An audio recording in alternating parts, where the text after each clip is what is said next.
Well, today me and Santa are going to discuss what I think is the best arc in the Clone Wars.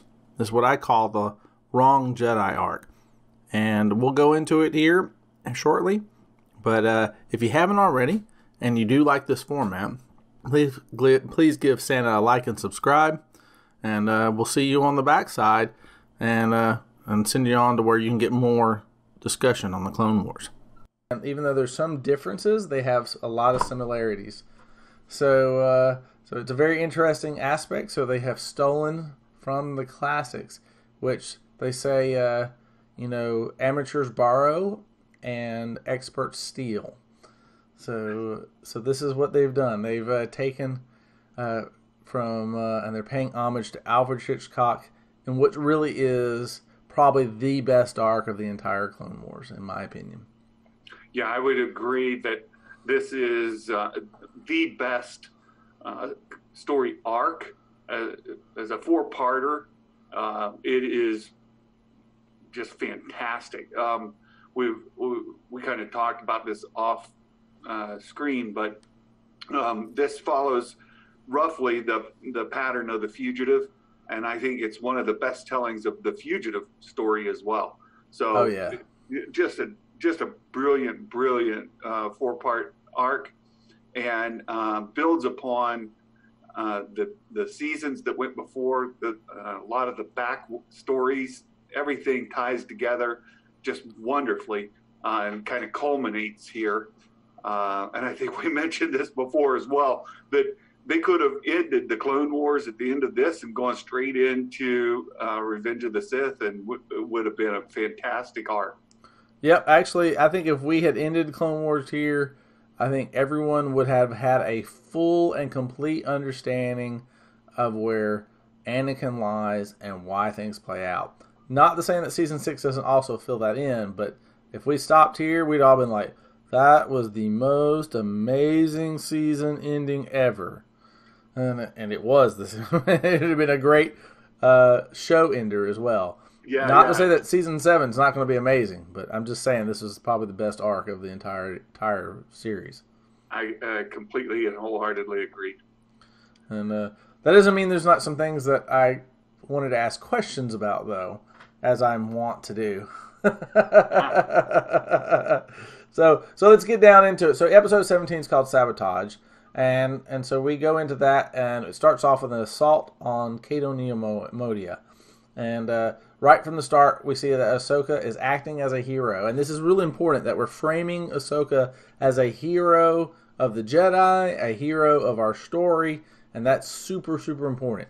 And so she saves Anakin when he has a little bit of pride, and he's saying, hey, you need to learn from me when it comes to dealing with these buzz droids. And, of course, he completely missed the ones on the bottom, and that causes him to be incapacitated, and she has to save him. And so the questions that came off right off the bat as I was thinking, I was like, why is Cato Neomodia under attack by the Separatists? Aren't the Trade Federation and the Neomoidians on the Separatist sides? So I was kind of like, what is going on? It may have been a Republic offensive. Right. Well, it said they were under attack by the Separatists, and they were there to defend Cato Neomodia. Okay. That's what the opening thing says. And so at least that's how I perceived it. Maybe I perceived it wrong. But then it says, so I was asking that, and I was wondering if it was kind of like the banking clan was, and that the Trade Federation's playing both sides of the war, because we kind of seen them do that. That you have a senator that's clearly that's on the Separatist side, and then that's on the Republic side, and they're dealing with Clovis and that old arc. They were making deals to try to help out and that was clear. And I think that senator, that Neomoidian senator, was actually a Republican senator, not a Separatist senator, if I remember correctly. A Republic senator. Yeah, he's a Republic. Yeah. Yeah. So I think maybe they were playing both sides of the war, kind of thing. Maybe that's kind of what's going on. Perhaps so. And didn't we have what's his name arrested in an episode just prior to this? So it could be very well that with him being arrested. That was it Viceroy Newt Gunray. Newt Gunray, yeah. Yeah, so Viceroy I think with Gunray being arrested, that it may have caused a little disruption in Nemoidia. Maybe. I'm wondering if that's, because not to jump ahead, we have this kind of thing play out in season 6 with the banking clan.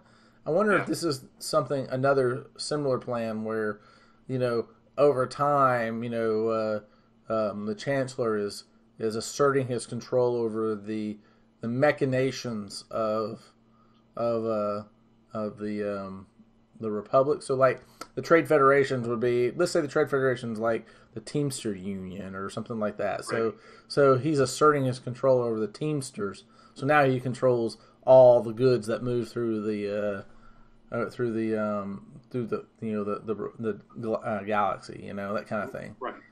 So maybe it's a multi-fronted assertion of control. So that's kind of, he needs them to be duplicitous and trying to play both sides, and then have them discovered so that he can assert control. Maybe that's kind of how that is. Yeah, very well could be.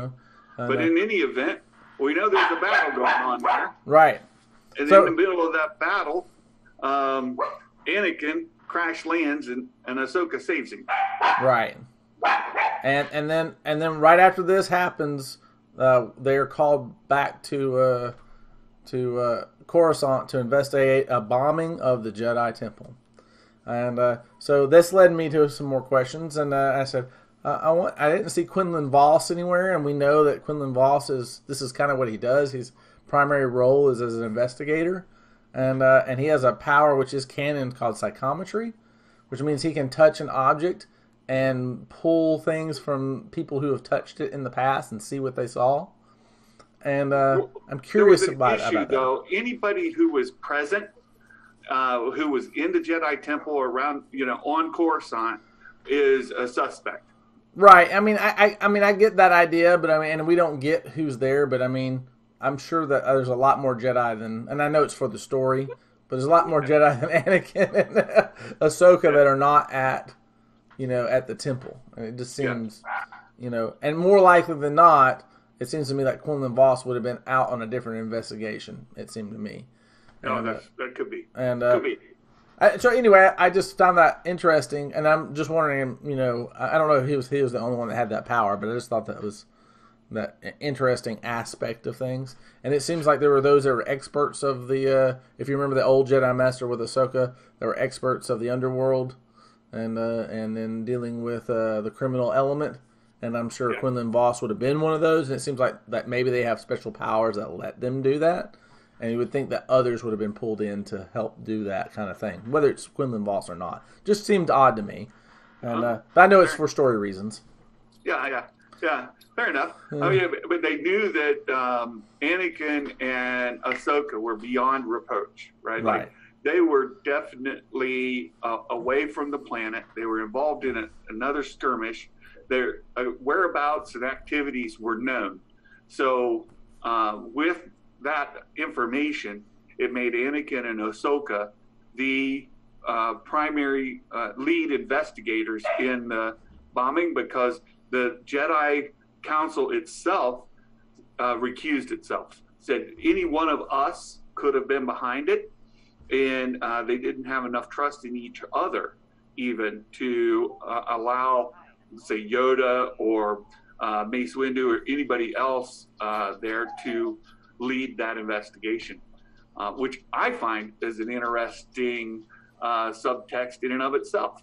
Yeah, like, I guess, if you think about it, they're saying that, hey, we want to ensure that there's no doubt, and that there could be, that we're trying to hide something, so they recuse themselves. Yeah. I guess the same way as they're placing the same rules upon themselves as they're placing upon any other Jedi that's in the temple. Yeah. Anyway. Well, I wonder, we've talked about how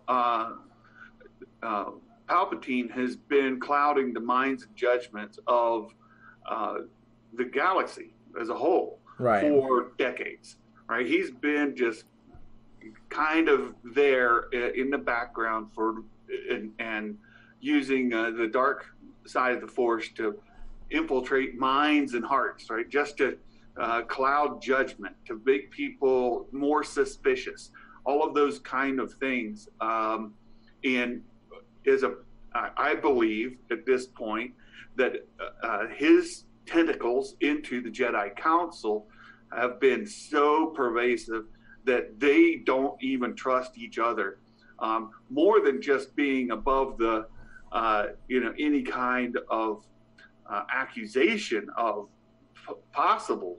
I think that there was actually some between themselves wondering, somebody here untrustworthy. Right.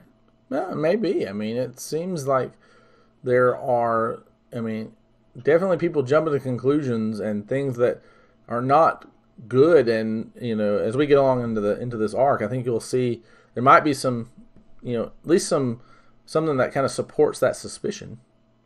Yeah. And I think that's something to at least be cognizant of as to why they choose to recuse themselves, because they perceive that problem of trustworthiness, not between themselves.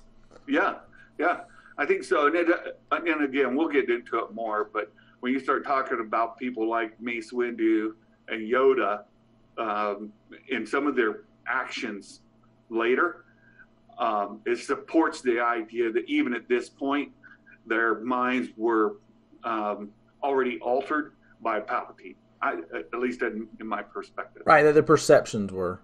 Yep. Yeah. Yep. And that matters then in how you make decisions. Yeah. And so once they're chosen, they move on. They meet a droid named Russo ISC. I'm sure that's investigating senior something or something, security, protocol droid or something. And so that they do that and they begin to piece together. So this bombing, right?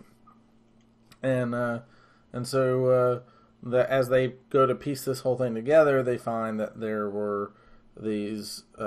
We find a couple things, right? And one, that there's a worker that's missing, and that is Jakar. His name is Jakar, and so they're trying to find Jakar, and so now they look up his picture. They go trying to find it down. The droid says, "Hey, I can do a much better job. I'll use my droid network."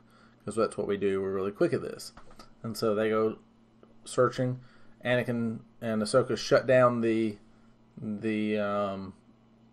all the exits to make sure this guy can't get away if he's still in the building. And one of the places that they go is out into the courtyard, right, where or the front of the temple, where people are protesting the Jedi's involvement in the war and the war itself. That's right. And there's protest signs that say, like, no more clones, right? They want to defund cloning. And we don't know the whole story behind that, but as we've been following along the Clone Wars, we know that they've been humanizing them more, and the clones themselves are starting to wonder about their own purpose. And so here we have civilians saying no more clones. Right. That's part of the protest. Right. Yeah. So whether they're humanized or maybe they're not, maybe they're dehumanized in some senses, and they're in occupied worlds and they're not acting human, that can be very intimidating. Right. So either way, it leads to protest, right? Yep. And so people are against. It looks like there's at least a sizable portion of the population willing to protest the war and against the war. Yeah, and I thought it was interesting that this missing maintenance crew member, when they know he's missing, like you said, they lock down all the exits and they're searching for him. And part of what they discover right away is that he was a munitions expert with nano weaponry experience. So now he's more than just a missing maintenance crew member. He's a person of interest, right? Like, this guy has experience, and we need to definitely find him and find out what's going on. Yep, and that's part of why they're locking everything down. Yep. And while we're out there, his wife comes to him and says, "My husband's missing," and so that raised some questions as I watched this, and I'll get into these questions here in a bit. But and it definitely leads me to have to fill in the gaps, and I think I can do that in the logic of what we're starting to play, but I think it's important to take note of these things. And we've kind of discussed that off screen. Why that's important that these things are being laid open, that there's these logic gaps actually in her aspect. And so, and it's things that maybe they should have started picking up on just a little earlier, and to lead them into this. And so, and maybe not, but it's something that I've noticed as we're watching. And so we find out that so they end up getting called while they're out there that they found Jakar, and so they run up to find Jakar, and lo and behold, the only thing they found is his hand. Yeah. I thought it was the scene where they're like, "Where is he?" That's him right there. And it's just his hand laying on the table. But that's all of him. Yep, that's it. and they find out that these nano droid explosives are in his bloodstream. Yep. And that he was the bomb. Yeah, absolutely. And so that leads them to want to go back to like they would here, even like if somebody goes in for some terrorist or public shooting experience, they go back to their house. They want to get their computers. They want any writing materials, reading materials. They want to learn what's going on, and that's what happens here as well. They want to go back to his house. They want to investigate. They want to see if they can get to the bottom of it. Like all we got is his hand. We can't interview him. So let's go back and see if we can tie this to anything else going on. And when they go back to his house, one of the things that Ahsoka notices right away is some propaganda material laying out. Right, and Anakin sees it as well when he goes over and looks at the lit stuff. He sees the signs and stuff like that. Yeah. And so they both see it as they're walking through, and the lights are all out. Certain lights don't work; they've been turned off, whether it's the breaker or whatever. They're not turning on. And so one of the things they go over to the sink and they discover evidence of the nano droids in the sink, and then eventually Letta reveals herself. She's been hiding, and when they scan her, she has no evidence of the nano droids in her in her body. Yeah, Letta being Jakar's wife. Right. Letta, he was full of these nano explosives. She has none of these nano explosives, and in talking to her, she spills the beans and makes a run for it. Right, and so it's revealed that she actually fed them to him. Yep. And she says she shouldn't have, but she was. And she says there's information. It's it's more information to this, but eventually she runs before she tells them this extra information. Right. And of course, running from the Jedi, you're not going to be too successful, at least on your own. And if you're not a bounty hunter.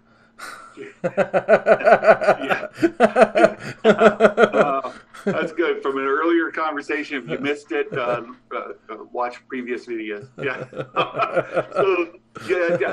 Her chances of getting away from Anakin and Ahsoka are between none and less than none. Right. And sure enough, they catch her, and she admits to her involvement, but she also says this is much bigger than anything you know. That's right. Right. But and she hints that there's involvement at this point. And they were already suspecting that Jedi were involved. Yeah. And which is why they shut everything down. And as soon as she said this is much bigger than you know, and they caught that she fed this to her husband, all right.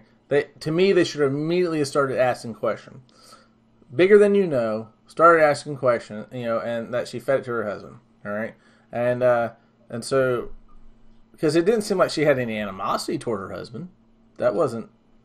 I didn't see that, communicated. No, I took that either he was an unwitting victim of her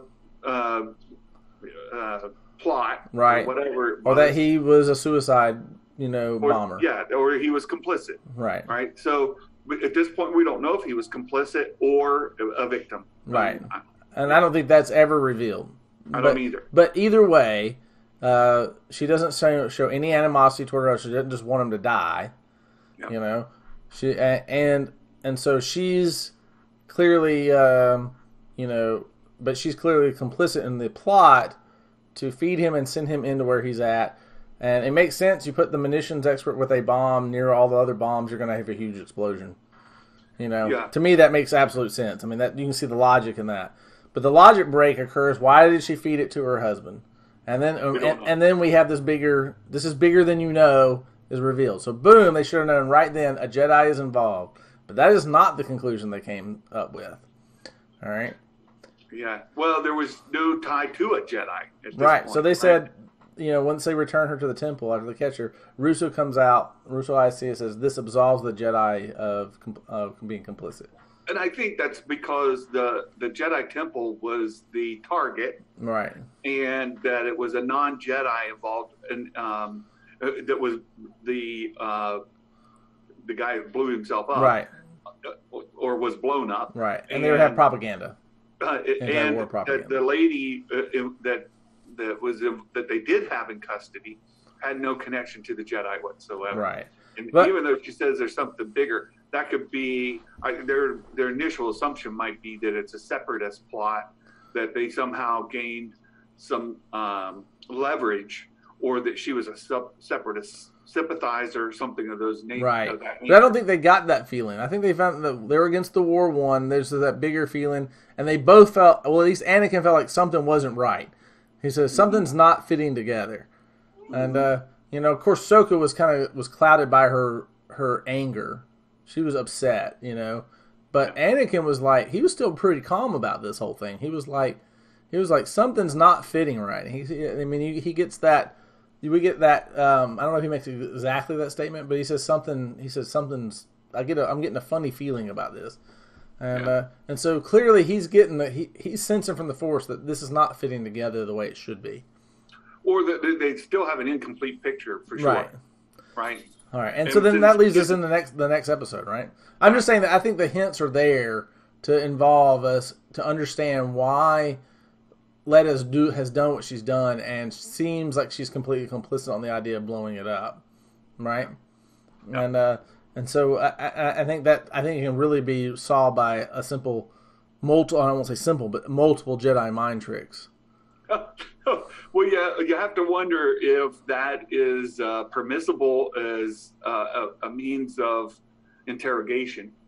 Right. No, I'm not saying that they're doing it to interrogate her. I'm saying that the way that Letta found herself in this situation is that she's mind tricked multiple times into the point where she thinks she's making the decisions to do these things, and she thinks it's perfectly okay. So really, it's mind manipulation, and that's kind of the sad thing about it. And I think that solely shows you the downfall of the mind trick and where they can easily veer into the dark side. Yeah, good point. All right, so that leads us into episode 18, right? The Jedi Who Knew Too Much. The Jedi Who Knew Too Much. Yeah. Right. And so and that one, so the subtext of this is that the man who knew too much. An American observes an assassination in Morocco and soon finds that he's the suspect. So that's the Alfred Hitchcock movie. So now we have that's that little play. But what happens with Ahsoka is she is called to the prison, right? And by Letta saying that, and she's told that she's supposed to speak to Ahsoka whenever she finds herself in trouble, which is odd because she was just with Ahsoka. Oh, you're off, man. You gotta turn yourself back on. Yeah, they were together because they were at a funeral together, right? So there was a funeral for the fallen Jedi. There's oh yeah, I forgot about that. The funeral part. Yeah, there's Yoda is giving a speech there too. Everybody left. And Yoda says some of the famous lines that we have. Yoda here says, "Luminous beings are we," right? That there's something beyond these bodies here that we are mourning. And he continues to say, we must now live for the living Jedi. So that's at the eulogy. Yoda's leading that, and Ahsoka is angry. But she's at this point she's standing with her friend Barriss.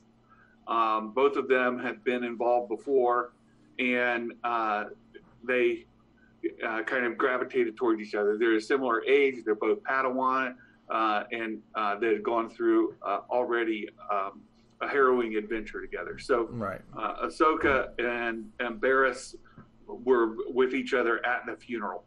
And meanwhile, we also skipped Admiral at this point. Tarkin is overseeing military matters, and he and Anakin kind of see eye to eye here. That as far as what the investigation should entail and what they should be, consequences. So that's sort of some pretext ahead of Ahsoka and Barriss then going off to kind of commiserate with one another. Right. Ahsoka is madder than a hornet, and Anakin's telling her that's not the Jedi way. We need to calm down. Right. Yeah. He specifically says revenge is not the Jedi way, which is important because it reappears in that line reappears in Rebels, which I think is really cool. It's a good way to call back to a line that Anakin said. And but she's angry. She's angry, and she's she wants justice and wants and says that she wants that that person to pay the price for what they've done, and that's right in front of Tarkin, and that plays a good part in the next parts of that happen. I also thought it was interesting in here. Tarkin tells them that Palpatine wants the Jedi removed from as many military matters as possible. So up to this point, the Jedi are not only involved in military matters, they're leading military missions, the assaults. They're the generals, and Palpatine is now talking to Tarkin and saying, "No, I want to pull him out," and that's not a message that he gave to Anakin. And we know Anakin and Tarkin were kind of having this contest of who's closer before. Right. And here a message comes from Tarkin saying the Chancellor wants the Jedi removed from military matters as much as possible. Right. I thought that was that is very interesting. And the other aspect I thought was interesting is them saying they're pulling the investigation to and the trial and all that to on military matters because clones were involved. And I thought that was really an interesting aspect. I mean, as far as jurisdiction is concerned, it just seems to me like when you have bigger fish in there involved, and the Jedi seem to me like they would be more important than the clones. That it should they should have been like, no, let's keep it in with the Jedi because Jedi died, and no offense, but they're more important than the clones. Yeah. Well, it sets the pretext for where this whole thing is headed, right? Right. So in the first episode, the Jedi were suspected. At the end, they say, okay, well, the Jedi weren't involved, but there's still this plot afoot to separate out the Jedi from military matters, right? Which will come into play. Yeah, and I think we're clearly seeing the machinations of Palpatine starting to play out.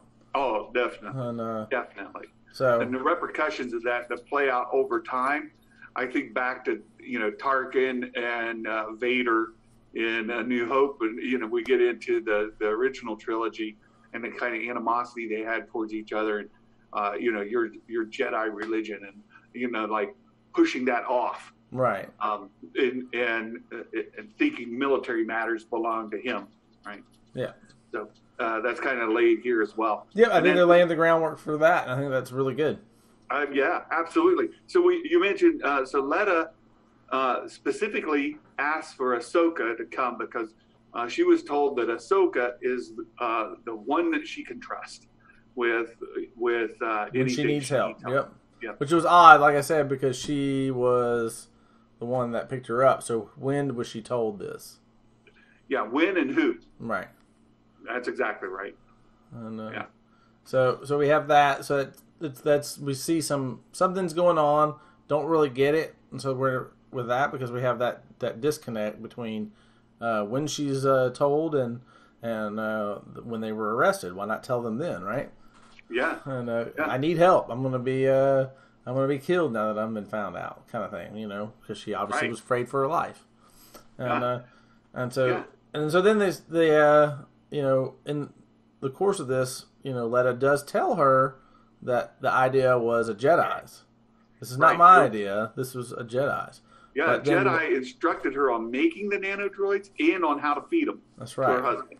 So, specifically, Ahsoka was told that a Jedi was the one plotting this whole thing. But yeah, so we and then right after that we have Letta is force choked, and we get this double view of what's going on, and so we see it from the side of the clones who are watching it, and Ahsoka, because the clones are seeing this view inside the cell with no sound, and Ahsoka is on her side going, what's going on? What's going on? And of course, Letta's choking and she can't respond, and so she's trying to figure out what was going on. Then, well, And of course, when Letta that dies. happens, the security camera doesn't have audio, and all the people, the prison guards that were monitoring the activity, all they can see is that Letta is suspended in air, grabbing at her throat, right, and that Ahsoka's standing there with her arms up towards Letta. Right. And so they run to the cell as fast as they can to get inside, but of course it's too late and Letta's already been killed. Right. And they don't know who killed her. It would appear because Ahsoka was the only one in the room with her, and Ahsoka is a known Force user, that it must have been Ahsoka that choked and killed her. That's right. And then of course she's arrested. And then when Tarkin comes to her, shows her the footage, he says the sound is not working mysteriously, and he does make that statement. So he makes the statement that the sound should have been there, but it wasn't. So now we know that there's evidence tampered with. Yeah. Right off the bat, and Right. then of course she's told though that it looks like she did it, and so she's under arrest, and then when she's asked to give up her lightsabers and actually I think she already did that to enter, didn't she? Yeah, she had to give up her lightsabers and her comm link right just to go in. Yeah. So I mean, she of course doesn't get them back, right? And she's placed under arrest officially, and Right.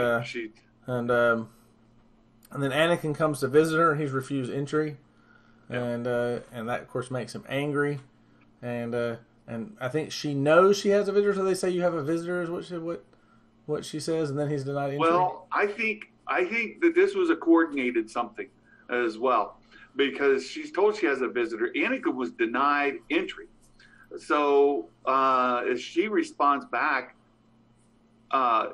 she's passed a key card, and she's assuming it came from Anakin, right? but I don't think it came from Anakin. Oh no, I don't think it came from Anakin either. And so I don't know that the visitor that she was told she had was actually Anakin, or if it was the person who was setting her up. Yeah, I think that's probably what it is. So she probably did have a visitor because the person who was setting her up probably wasn't barred, like Right. Anakin was. Anakin had been specifically barred from going in there. That's right. So she gets a key card. She's thinking it came from Anakin to help bust her out so that they can get to the bottom of this, right? So she gets out with the key card, and in the process, she finds her lightsabers and comlink in the corridor. And 3 clones knocked out. Yeah, there's a whole bunch of clones knocked out. We don't know if they're dead or unconscious. And she's making her way out, and she gets confronted with all of these guards laying unconscious on the ground. Right. And she's got her lightsabers, her comm link, and she's out of prison. Right. So, she's like, oh no. Right. So the evidence is piling up against her, and this is where I go back to the idea of the fugitive, right? Because in the fugitive, that's essentially what happens: is the guy is innocent, but he can see evidence piling up against him, and he knows that he needs to get to the bottom of it because nobody is going to even look beyond him. He's so clearly the evidence is so clearly weighted against him that he'll be convicted. So that's where Ahsoka is at this point, and she's got to run. She's got to become the fugitive. Right, and so she runs, and so we have, which is a pretty cool scene. And Anakin comes to her while she's running. One of the things I thought was really interesting about her, as she was running through the prison facility, it looked just like the Death Star. Did you not notice that? Like all the lights were the same, the colors were the same. It looked like them running through the Death Star. I was like, man, this looks just like the Death Star. No, I kept locking on to like the prison escape scenes, like the fugitive scenes, right? Like the fence wire, the lights in the courtyard and things. And, well, that's afterwards, but while she was running through before she got outside, you have all those same linear, vertical slats for lights. They're the same shape and format as the Death Star. The colors of the walls are just like the Death Star. I mean, it was a really good, imagery connection. That's cool. And so, but anyway, she gets out. She manages to escape, and at this point, Anakin starts getting called back, and so Tarkin is given the order to shoot to kill, and so all the clones that are coming out of the prison facility have that prison color, the red, and I think all the ones on Coruscant have that red. The clones on Coruscant are red. Have that red armor, and but anyway, they're chasing down Ahsoka, and they're on shoot to kill, and they blow up her ship that she originally arrived there in. She's definitively in danger, and she's blocking them, and then when Anakin arrives with his troops, he orders all the others to put it on stun, so he countermands Tarkin's order, and tells them to put it on stun. Yeah. They comply, and it's really interesting. I thought it was really interesting how when she's blocking the stun rounds, I mean, just like she was just swashing through them. They didn't deflect or anything; they just dissipated. And I was like, "Wow, that's really cool." I've never seen that. And it was a neat effect. They just dissipated when they hit the lightsaber. Yeah, it was really cool. I mean, visually, it's very, very fascinating, and so it just. I mean, I will say that not only is the story good in this, but visually it's just very compelling throughout. And so she runs toward this drain pipe that is also right near the prison facility, and she's running for everything she's got, and as they're chasing her down, and eventually they corner her, right? Yeah. And so she loses one of her lightsabers, and so Anakin's trying to get her to give up, and she cuts a hole in the pipe, and she runs down the pipe, and this is where, to me, the most iconic scene of this is coming up, and this totally feeds your fugitive comparison. And if you want to finish that off, you can finish that off right there. Oh, absolutely. So it's dark outside, it's raining, and you've got this drain pipe. She's standing at the mouth of it. Where the water's coming out and kind of over the edge, and her and Anakin have this moment, and he knows she's at the end of the pipe. There's nowhere to go, and tells her that he'll defend her. You have to trust me, Ahsoka. We know you didn't do this. You have to trust me. She's like, no, it's time. I do trust you. She tells him, right. But it's time you trust me, and. Because she knows this evidence is piled up, and that she can't be taken into custody because there's something, she's being set up. And at that point, she turns and she jumps off the edge and escapes. And Anakin looks over the edge, and she's landed on a freighter that's kind of going down. And so she goes. But that was a scene straight out of The Fugitive, right? With the rain and the lights, and it was just a great iconic scene.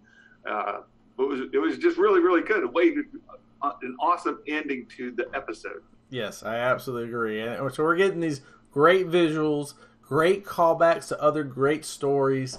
You know, so we're getting these same things. I mean, this is kind of the same thing that George did in the OT. He used classic footage to create the scenes that he wanted. So like, well, yeah, I mean, it's them. well known that Lucas was using World War II footage from the bombers and the machine guns, and a lot of the space scenes where the Falcon's shooting at the TIE fighters, right? Right. So he's trying to mimic it.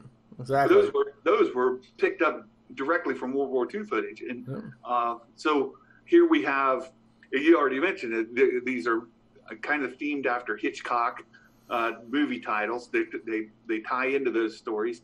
We have the Fugitive here. We've got stuff from the Death Star, stuff, things that it was just brilliantly written and executed. The whole thing. Yes, I mean, it is a very, very well done episode, very well done arc, which is why this is the best arc of the Clone Wars. Agreed.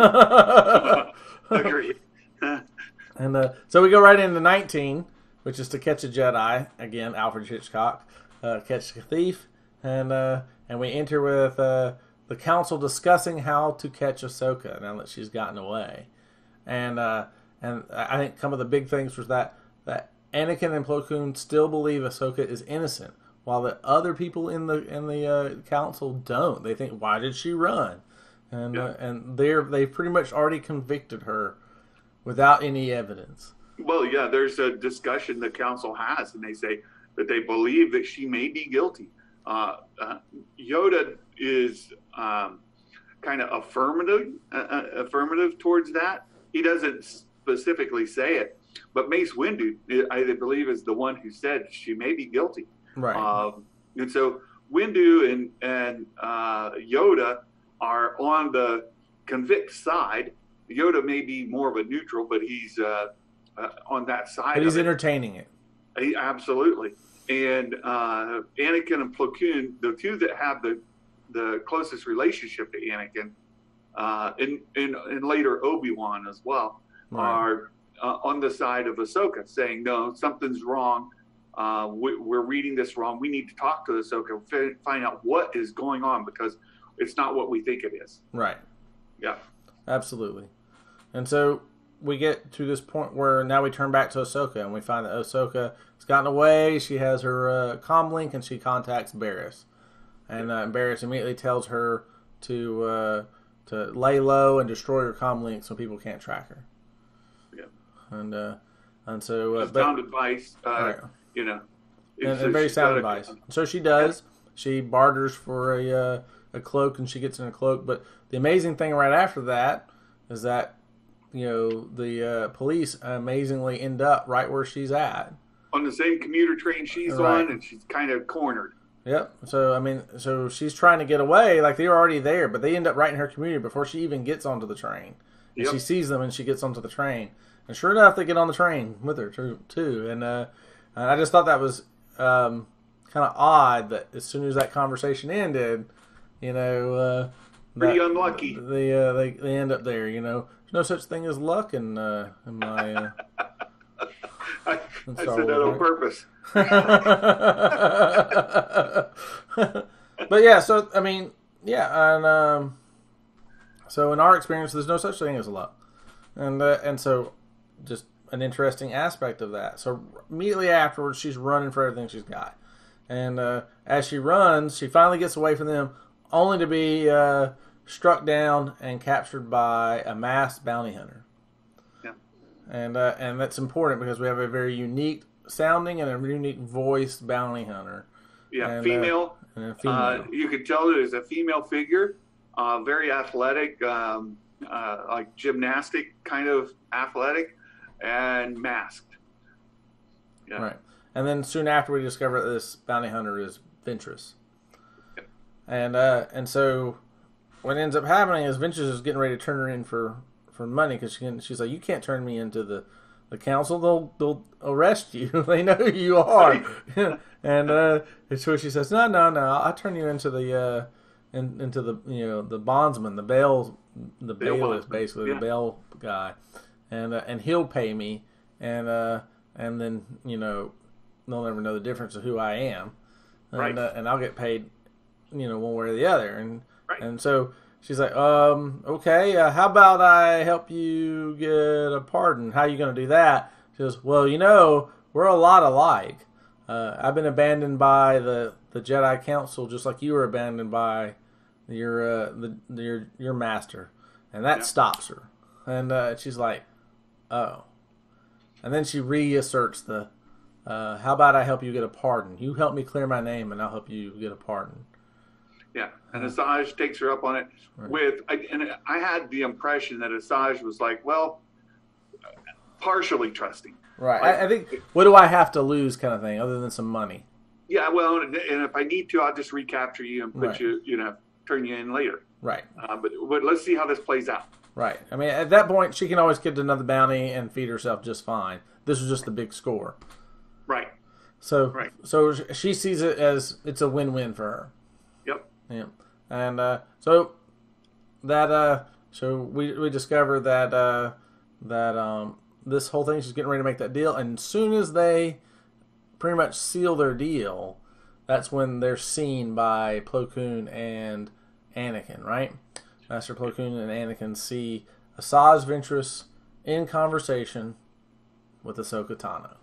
And they're like, well, that kind of shakes our faith. Yeah. And now we're thinking that there's Asajj running this thing, and that somehow Ahsoka has gotten affiliated with Asajj. Right. Yeah. And oh boy. Yeah. What's going on here? And so, and Anakin's convinced, hey, there's a reason why she's talking to her, and it's not what we think. Something doesn't make sense. Again, he still asserts this. Something doesn't make sense. Yep. And so he's still not buying into this whole thing that she is that she's guilty of anything. He just is convinced that, and rightly so, that his feelings don't support that. Right. And right. So they go and talk to well, they've already talked to Barriss at this point in time, right? Yeah, they made their way to what's essentially a public payphone. Right. And Ahsoka kind of hot wires it so it doesn't give away location. Disabled the location finder in it, the GPS, if you will. And then she contacts Asajj, or she contacts Barriss, and says, Barriss, this stuff's going on. This is bad. We need something to help clear my name. And Barriss says, oh, I know a place where you might be able to find some evidence. Right, I found a clue. I heard there's a clue. There's this warehouse, not in the lower levels. 1315. Yeah, and if you can find that warehouse, there's a clue in there that could help you. Right. And so they cut off that communication, and Ventress knows where that warehouse is. Yep. She said, "Oh, I know right where that is." Is what she says. Yep. And I mean, Ventress has been living down in those lower levels anyway, which is not uncommon that she might know the area fairly well. No, absolutely. I mean, she has a reason to know it, but it's just very interesting because, of course, Ahsoka's like, "Oh, you know right where it is? Really?" Yeah. So they make their way. They make their way to that warehouse, and they arrive, and Ventress is like, "Okay, I got you here.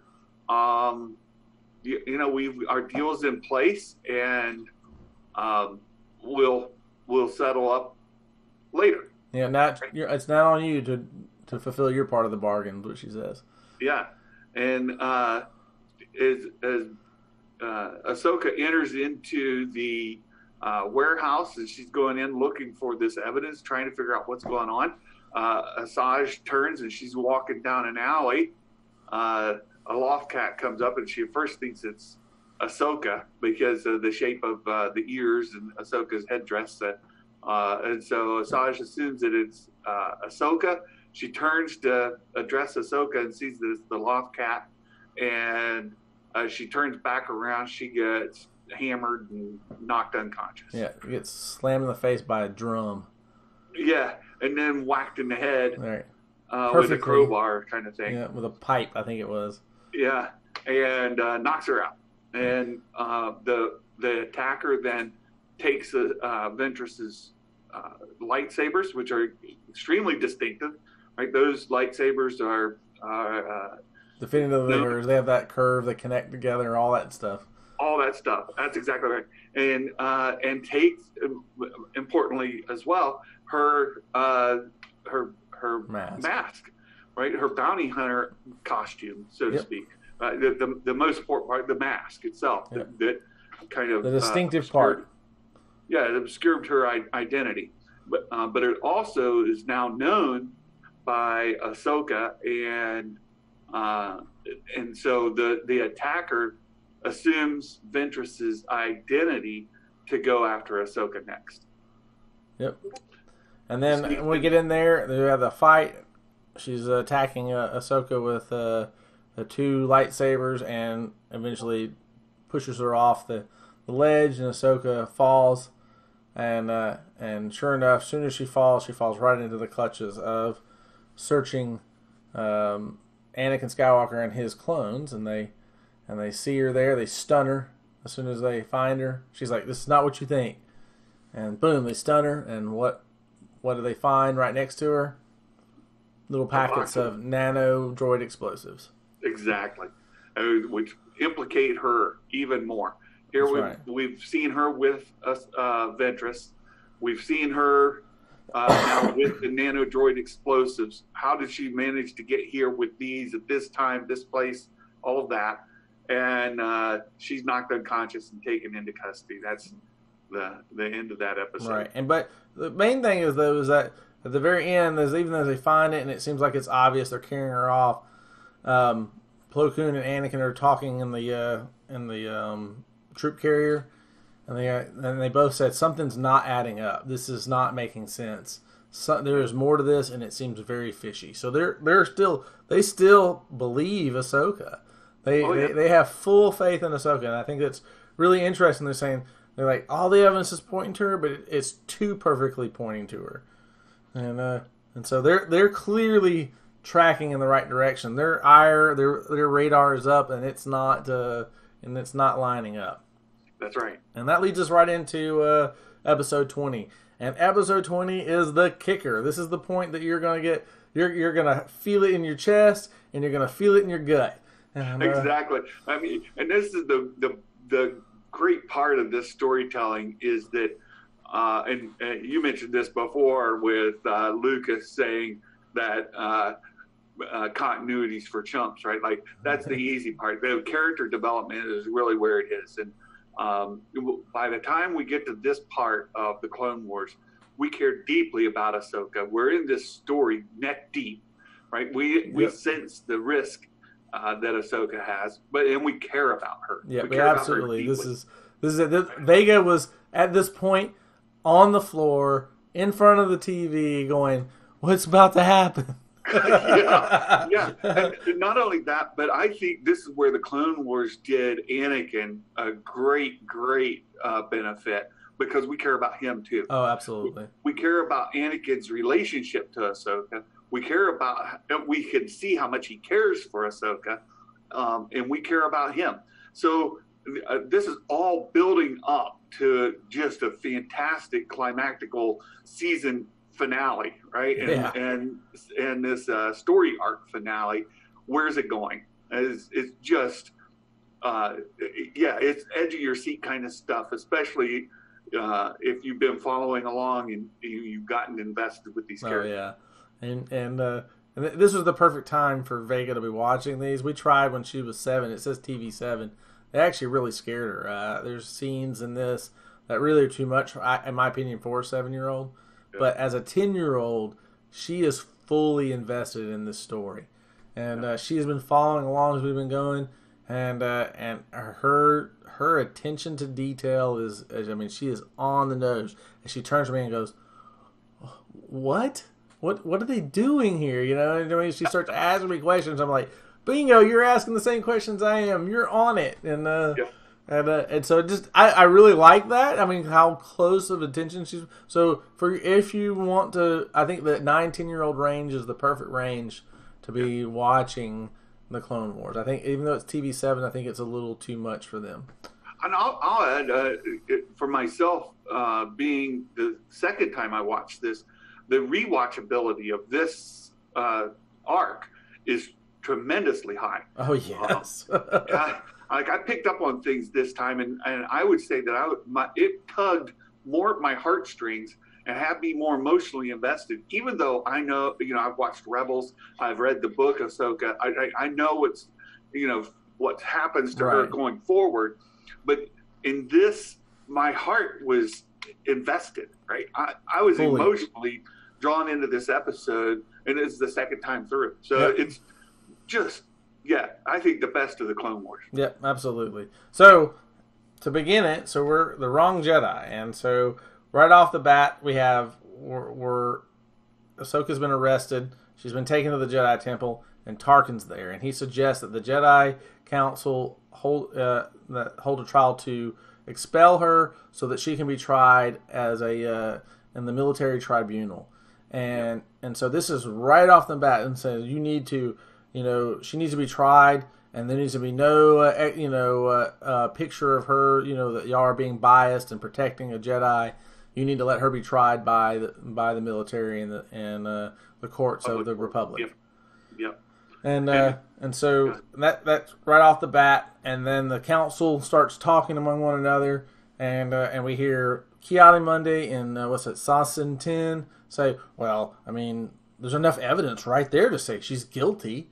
And Obi-Wan's pleading, saying, wait a second. Say, wait a minute. You have circumstantial. He doesn't say these words, but he's effectively saying everything's circumstantial right now. You don't have any direct evidence of her doing anything. Yeah, we know Ahsoka. Like, we mentioned the story at the beginning of this arc. She's the hero. Right. She saved Anakin's life. So, I mean, she has been right there on the front line, saved clones' lives. She is a loyal Republic Jedi. Yeah, absolutely. And Obi-Wan's pleading, like, hey, well, hold on a second.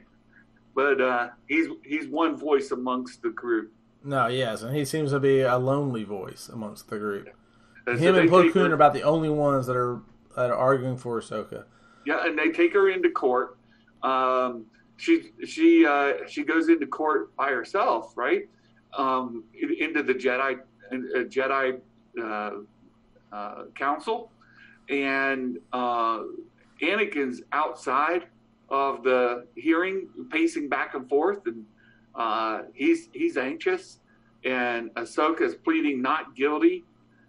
She's presented with the evidence, and Anakin, too much, the anxiety built up too much, and he jumps in and gets involved. Right. Well, I mean, it's not even like there's evidence that's been applied, which is we've weighed the evidence, is all they said, and he's like, and we've voted to expel you from the thing, though not all of us agree. Yoda says, and we're like, okay, so we're expelling her on a not unanimous vote. What the heck is going on here? So she's not definitively guilty. Yeah, and Anakin calls him out. Like, this trial's a mockery. That's right. You guys have predetermined her guilt, and this whole thing is a charade. That's right. He goes, this is fixed. You've already decided. Yeah. And so they strip her of her Padawan status. She's no longer a Jedi, and they take her beads, her Padawan beads. And Anakin is just furious. And if it hadn't been for the temple guard stepping up to him right there immediately, he might have lost his cool. Yeah. Which would have been a really bad time to do it with all the Jedi Masters sitting right there. Yeah, he's not exactly known for being following and towing the line. That's so right. It wouldn't have gone well.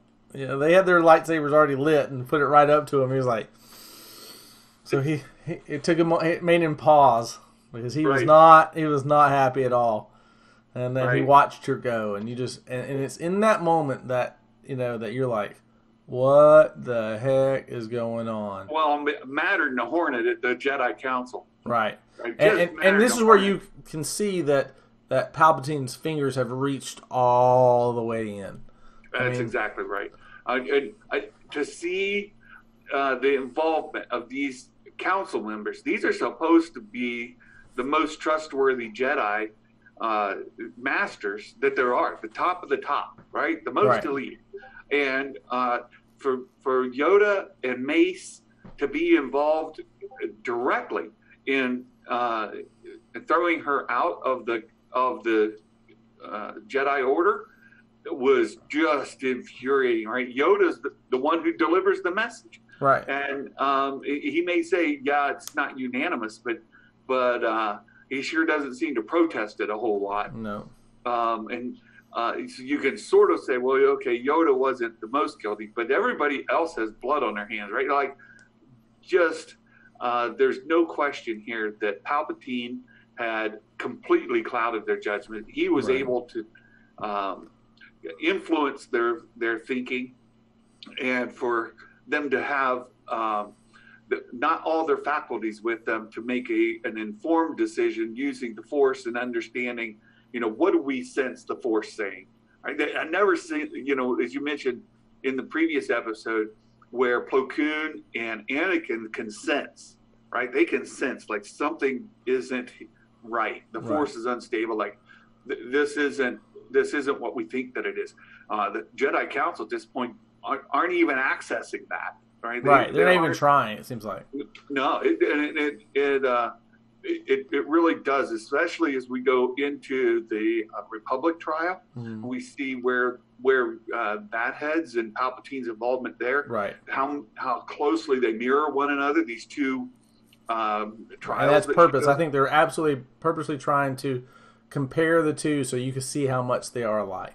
Yeah. The Jedi have been completely, almost completely, overtaken by Palpatine at this point. They're his puppets. Yep, I absolutely agree. I mean, and we had that conversation kind of with this, like in off screen as well. We talked about in the military, for example, when a crime is committed that is affecting, if you do a civilian crime, the military can release you to the civilian courts, and they often do actually. So they release you to the civilian court. So even if it's in a foreign country, so like if a person commits a crime in the U.S. military and they commit a crime in Korea or in Japan, they'll release that person to the civilian courts of that country quite often, even though they have the right to extradite and try them themselves. So it seems to me like it was ridiculous that the Jedi would say, no, you try her. If you find her guilty, then we'll expel her. And, You're right. But no, they expelled her right off. Right. Yeah. Yeah. And so Anakin realizes he has to find the evidence. He has to go explore this, and he has no time to do it. Right. He has to do it right now. He's got to exonerate her. Yeah, he immediately, as soon as those temple guards confront him, he chases after Ventress, because Ventress is the next person that they saw her with, and is like, this is where we have to go to unlock this thing. Right, but even Ahsoka thinks it's Ventress. She's like, I didn't do this. Ventress did this. Yeah, because Ahsoka was attacked by what she thought was Ventress. Exactly. Right? Ventress's lightsabers, Ventress's mask was a female. Definitely, in her mind, Ventress was the mastermind. She was the one that did it.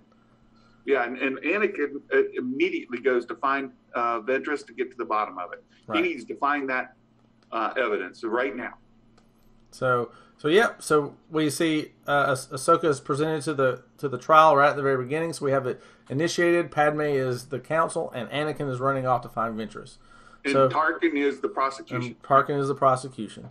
Yeah. And so we have their basic opening arguments happen while Anakin is hunting down Asajj, and I thought Padme actually made a very good logical argument. She said, "Why would we?" As it makes no sense that you have a Jedi who is very accomplished, capable, very intelligent, committing a crime with the Force in a place where only she would have been the one using the Force, and which would implicate her immediately. That makes no logical sense. And so we have all of her prior evidence, and this is simply what seems to be circumstantial, and the logic of her doing it does not compute. And so that's the beginning of Padme's argument, and to me, it's a pretty good one. And Tarkin then raises the stakes and says that the state, if you will, the Republic, the military is going for the death penalty. Right. Agree. So that we knew that the stakes were, and then they make the logical case that it's not her. They raise the stakes immediately, saying death penalty. For and that takes Padme a little by surprise. She's astonished. She looks like what, and the same with Ahsoka. Right. Ahsoka and Padme both are taken by surprise by the recommendation for the death penalty. Right. Yeah. So then that takes us to the next part where we cut to Anakin finding and fighting with Asajj Ventress. Yep. And so he comes down, swooping in from above, and we have this back and forth fight. And of course Ahsoka Asajj doesn't have her lightsabers, and she's fighting with these pipes. And Anakin cuts them down, choom choom, and she's still going choom choom. She cuts them all the way down, and then of course he beats her, and then we see a little bit of Anakin come out with the Force choke on the Asajj Ventress, or I should say a little bit of Darth Vader come out, and as he Force chokes Ventress.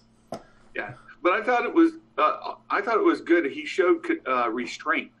He needs evidence. He doesn't need a dead body, right? Right. He needs evidence from Ventress, and he's trying to get her to admit to it. She's not admitting to anything because she didn't do it. Right. And she tells him, "Hey, my lightsabers were stolen. Whoever did this has my lightsabers." And you find my lightsabers, you'll find the person. You'll find the person, and Anakin said it had to be you. You weren't in contact with anybody else. And Ventress says, "No, wait. There was somebody else. She contacted somebody when we were on the way, and remembers that it was Barriss." Right. And then that leads to Anakin going, Barriss. And which is a really good confrontation scene because he goes to Barriss's room, he sees Barriss's lightsaber lying on her bed, and he immediately calls it to him with the Force. He goes, "Vroom." And he's holding her lightsaber and twirling it there and wheeling it about in his hand as he's looking at the construction while he's asking her questions. Yeah, and now she's feeling the pressure, right? Right. He's probing, and he's getting tighter and tighter and tighter with his questions. Yeah, so she decides then, now is my time. Right. He knows. She suspects he knows. Yep, and so she pulls out Asajj's lightsabers and says that, well, these seem to fit me better anyway. You can just keep that one. And then the fight is on, right? And Anakin and Barriss are going at it. The temple guards are saying, hey, no fighting. Yeah, right? cease hostilities. cease hostilities.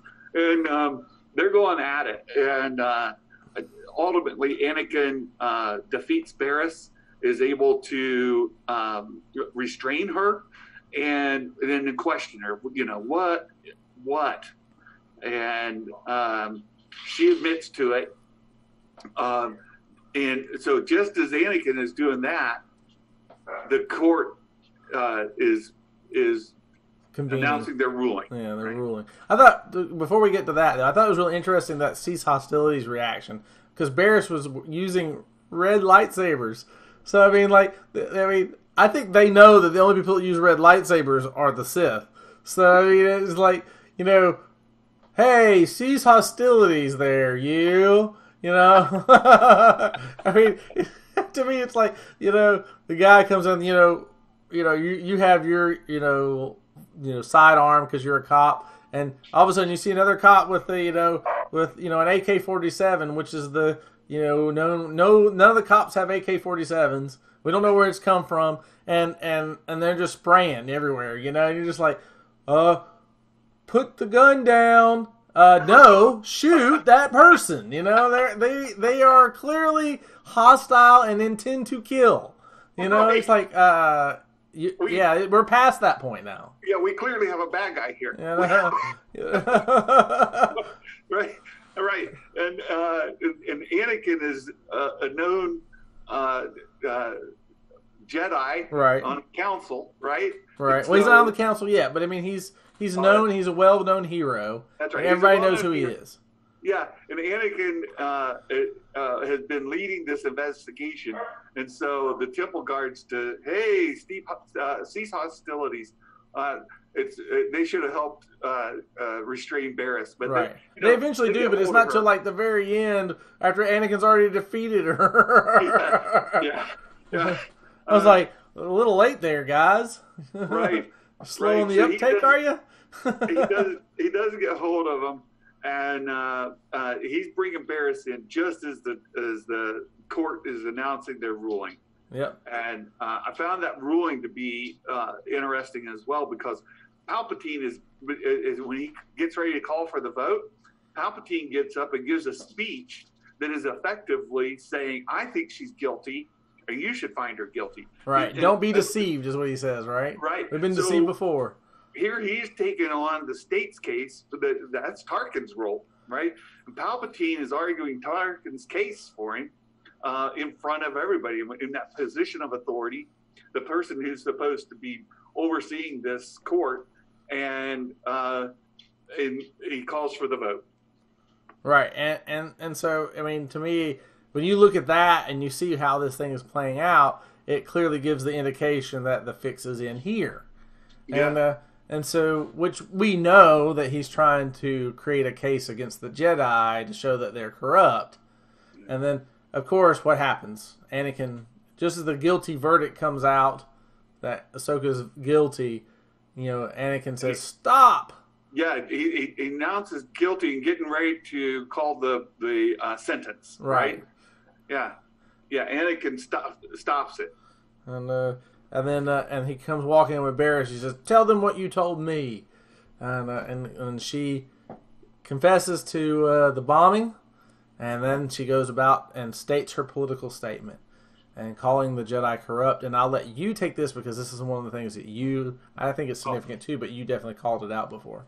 Yeah. So everything that Barriss says there in front of the Senate, the court, is technically true, right? So she says that the Jedi Order have become an instrument of the dark side of the Force, and that they've lost their way.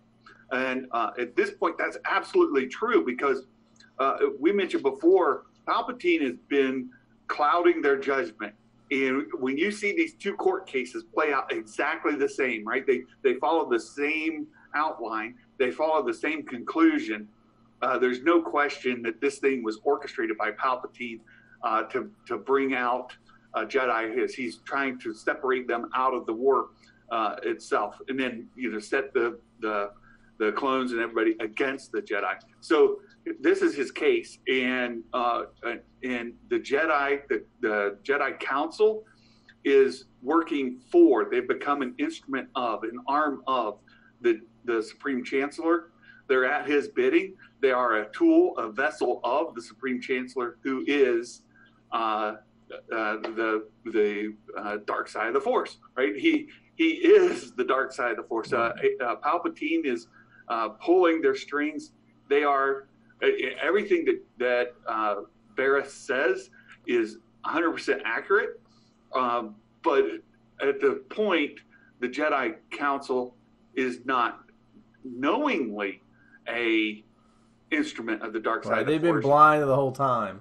Absolutely, they're blind to it. But that doesn't change the fact that they are. Right. No, you're absolutely right. And see, I don't know if I can actually quote it, but I can get pretty close. What she says is that the Jedi used to be peacekeepers, and now they're instruments of war. They have become the army for the dark side, for a war that they should never be involved in. And she's absolutely right. And so we see how they've been, in one statement, Palpatine has his best propaganda and stating why this has occurred and that they are creating an unnecessary war. She says that this is the war of a Jedi's making.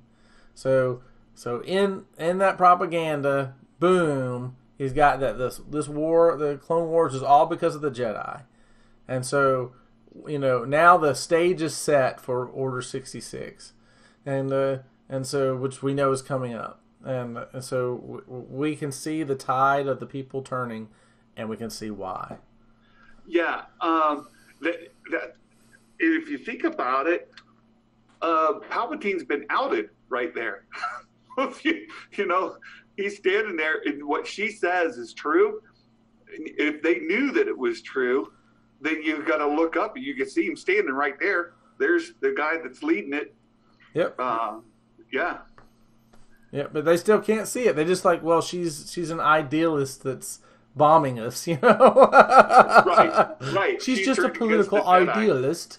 Yeah, and that's what else makes this episode just so well written, is that everybody, of course, as an audience, we know, and it helps fuel our anger, right? But they don't know. But everything she says in that speech is true. But from their perspective, it's from somebody who is opposed to the Jedi. And that's not necessarily true. She's angry that the Jedi become an instrument of war, and they're not intended to be an instrument of war. They're not supposed to be an army. And what did she attack? She attacked their methods of war too. I mean, it was a munitions expert blowing up their munitions that killed their people inside their hangar bay where their instruments of war were. Yeah. I mean that's what she was doing, and so yes, she killed people, and I'm not saying that that's justified.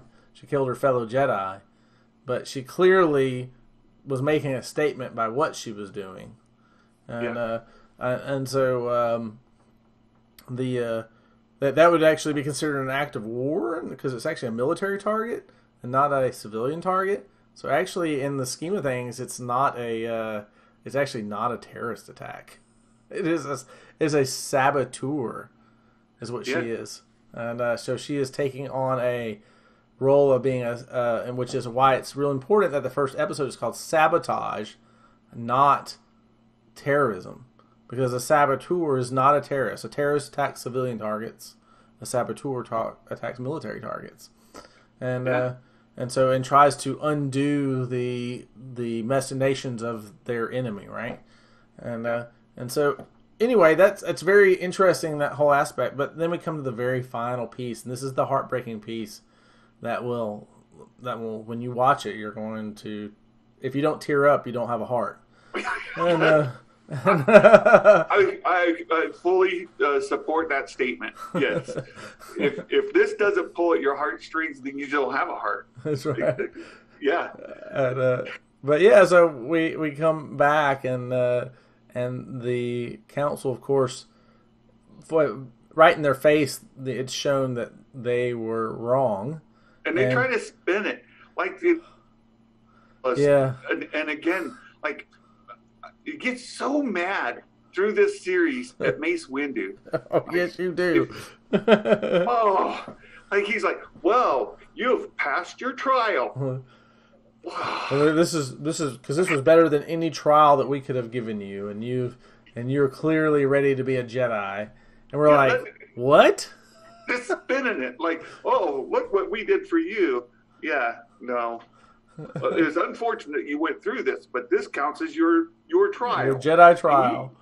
You have passed, and we're willing to bring you back in and give you full stature. Right. So they don't say it, I don't think, directly, but I think at this point they're saying you're no longer a Padawan, right? No, that's exactly the way I take it. Yeah, you passed your trial. So what happens when you passed your trial? Like, you become a full-fledged Jedi, right? You're no longer a Padawan. And they were going to bring her back in and give her full Jedi Knight status. I'm like,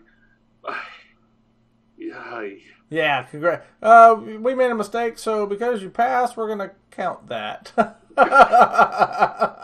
Yeah, We feel like you faced your fear. yeah, and you just don't. And so, Anakin's holding out her Padawan Padawan beads, yeah, her braid. and offering that to her in his hand. And I think that's part of it here too, right? You Right. see him outreach to her, and she grabs his hand. If this is where Oh yeah, your heart just breaks, she folds his hand over it. yeah. Well, Right? she's sitting there and she holds it and she looks at it and he goes, "Please." Yeah. And Yeah. like he's begging her to come back, Oh. and she takes it and she folds it over and goes, "I can't." I can't. And he's like, "What?" And that's where the tears start flying. I'm like emotional at that point, right? Right. I mean, me too. And I was telling you that Vega has her little Mandalorian mask and her helmet, and when we're watching Star Wars, she'll often sit with her little her Star Wars stuff, and she held that, and this scene came up, and she just puts her helmet on, and her head goes down, and I see her little shoulders heaving, and I'm like, "Are you crying?" She's like, "Yes." I said, "You gonna be okay?" "No." I think she said she was mad too, right? Oh, she was really mad. She was like, "Why are you leaving?" And she's like, "Take it." But she's holding her. She's just holding it in this moment, And it wasn't until like when we get to the second part when Anakin chases her down. Oh at yeah, the very end. yeah. So she turns, walks out. She's walking out the front of the Jedi temple, and that big stairwell going down, and she's walking out alone. And Anakin chases after her and meets her out there, and it's like, "You can't do this. You have to stay here with me. We've got to do, And I've always believed in you. Yeah, and she understands, like, you're the one that stood with me all this time, but I can't, right? Right. There's something wrong here, and I just can't go back to that. Right. And you did, but they didn't, and it makes me doubt myself. Yeah, and in effect, what she's saying is they're not worthy to be what they are. Right. And I don't want any part of it, and I can't be part of it because if I'm part of it, I'm saying that that's okay, and it's not okay. No. And he says that he understands, and I think we both agree. This would have been a perfect time for Anakin to say, "You know what? I've thought that for a long time, Ahsoka. Let's go." Let's go. And just took her hand, and the two of them go. That's right. And accept their fate and go. I mean, it's not like Anakin has to be a part of the Jedi. Right. And he could have. That was the moment, really, that he was. That you were there with him and going, "You know what? You should go too." I mean, it's like either Ahsoka stays or he goes, and then he chooses, and he says, I've thought about leaving. I understand more than you know, and she goes, and then to which her response is, "I know." Right, and it alludes that she knows about Padme. She knows that he struggled with the Jedi Order. And this is why we think that following this episode, had we gone straight into Revenge of the Sith from here, you understand why Anakin would be set apart from them.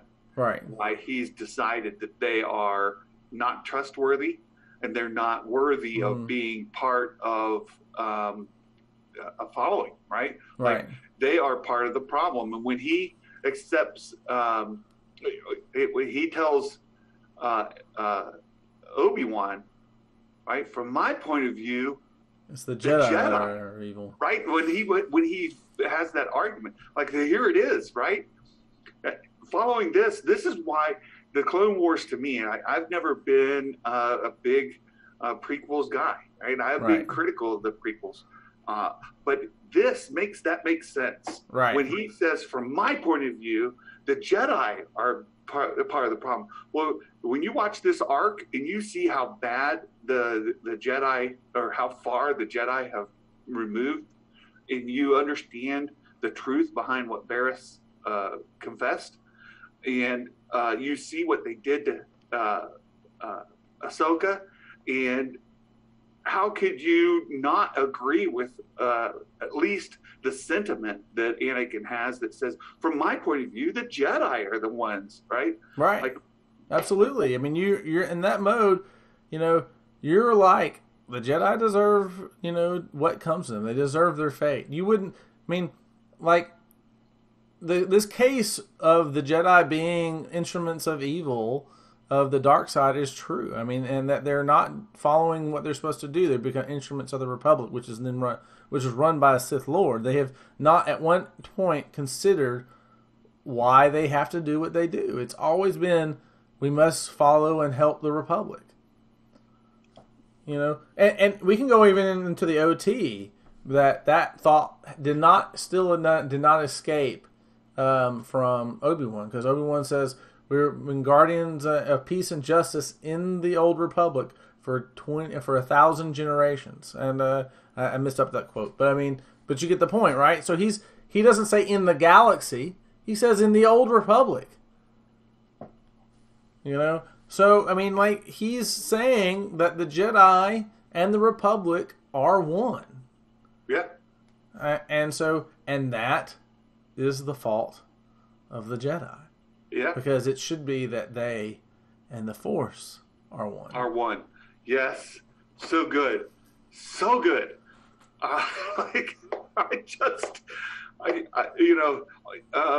We talked about, we're excited for season 7 coming up.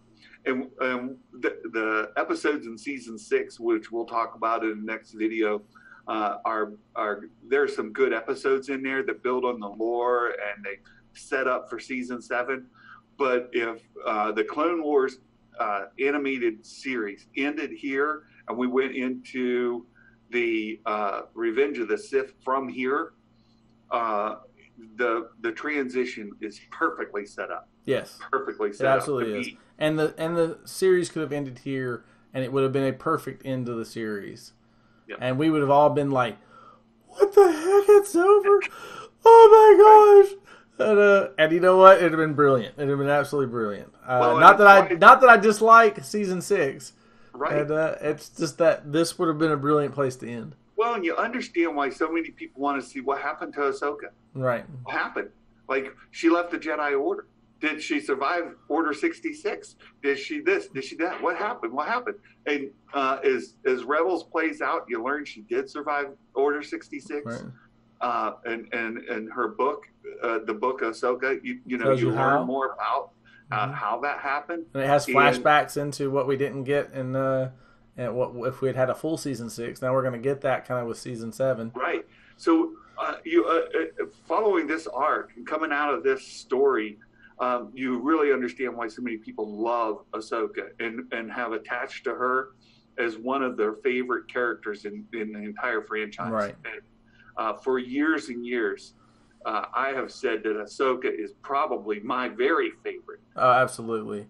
Absolutely. Character. And not everybody agrees. I understand there are people that still don't necessarily like her character that well, but she has grown in the hearts and minds of Star Wars fans around the world. Absolutely. And it's for these reasons. And she may or may not be your individual personal favorite. For me, Ahsoka Tano is by far my favorite character in all of Star Wars. Yeah, she's a top tier. She's definitely one of your top 5, top 6. Oh yeah. Characters. Yeah. I think even for people that don't have her number 1, they're definitely have her in that top 10 for absolutely. Sure. I mean, and she was hated in the beginning, and I think those people who don't have a high regard for her probably didn't watch the Clone Wars all the way through. Yeah, they saw the beginning and went, whatever. Click the off button. Yeah. If that's you, if you're watching this video and you're like, these guys are crazy, please just watch through the Clone Wars. Right? Yeah, we'll do a summary, and video probably next week, where we just kind of go through and say these are the arcs you need to follow for Ahsoka. These are the arcs you need to follow for Maul. These are the arcs you need to follow for Rex. These are the and kind of give you the key points. So we've gone through them, the summary, and so you'll get the first episode of season 7 this Friday, and then we'll do a quick summary, probably 10 minutes long or so, maybe 15, where we just kind of walk down through the arcs, and we'll let y'all know what you should really pay attention to it and what's coming up in the next series. Yeah, and we promise that the next video will be shorter. We'll cover season 6. And we'll be all ready to go for season 7 at the end of the week. All right. And with that, we'll chat with y'all in a little bit on the next video. All right. We hope you really enjoyed that discussion. And we hope you'll follow us over to Back to Reimagining Star Wars to close out what is currently up to season 6 of the Clone Wars. And don't forget to give Santa a like and subscribe. See you over there.